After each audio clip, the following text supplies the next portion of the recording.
പുറത്തേക്ക് ഇറങ്ങി കേട്ടോ. മെയിനായിട്ട് ഞങ്ങൾ ഫുഡ് കഴിക്കാനാണ് പോവുക. അപ്പോൾ ഞങ്ങൾ സ്ഥിരം പോകുന്നത് എങ്ങോട്ട് വെച്ചാൽ മാങ്കാവ് കളർ റോഡിലേക്ക് കേട്ടോ. അങ്ങനെ അവിടേക്കാണ് പോയത്. അവിടെ 3-4 ഷോപ്പുണ്ട്. അതിലേതെങ്കിലും ഒരു സ്ഥലത്താണ് ഞങ്ങൾ കയറുക. അപ്പോൾ ഞങ്ങൾ സ്ഥിരമായിട്ട് കയറുന്ന ഒരു ഐസ്ക്രീമിൻ്റെ ഷോപ്പുണ്ട്. അത് അവിടെ പൂട്ടി പോയി. അപ്പോൾ അവിടെ പുതിയതായിട്ട് തുറന്നത് പാനിപ്പൂരി കേട്ടോ. അപ്പോൾ ഞങ്ങൾ അവിടെ പോയിട്ട് കഴിക്കാതെ കഴിച്ചിട്ട് ഞങ്ങൾ അങ്ങോട്ടേക്ക് പോയി. പാനിപ്പൂരി അല്ല, ബേൽപൂരി അങ്ങനെ എന്തോ പറഞ്ഞിട്ടുള്ള സാധനമാണ് കഴിച്ചത് കേട്ടോ. ഞങ്ങൾ ഹിന്ദിക്കാരെ ഒന്നും വാങ്ങി കഴിക്കില്ല. ഒരു വീഡിയോ കാണിച്ചതിന് ശേഷം എനിക്ക് കഴിക്കാനും ചടപ്പാണ് കേട്ടോ. ചടപ്പിച്ച് അപ്പോൾ ഇവിടുന്ന് കഴിച്ച് മലയാളി സാധനം ഞങ്ങൾ കഴിച്ച് രസമൊക്കെ ഉണ്ട്, കുഴപ്പമൊന്നുമില്ല.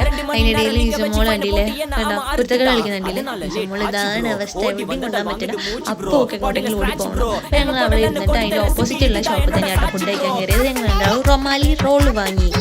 മിൻറ്റ് ലൈമും മിൻറ്റ് ലൈം ഇഷ്ടമല്ല, എനിക്കാണ് വാങ്ങിയത്. ഞാൻ കുടിച്ചു. അപ്പോൾ ഞങ്ങൾ ഈസോനും കുറച്ചൊക്കെ കൊടുത്ത് ഞങ്ങൾ അതൊക്കെ കഴിച്ച് നേരെ വീട്ടിലേക്ക് പോകും കേട്ടോ. ബീച്ചിൽ പോകണം വിചാരിച്ചു.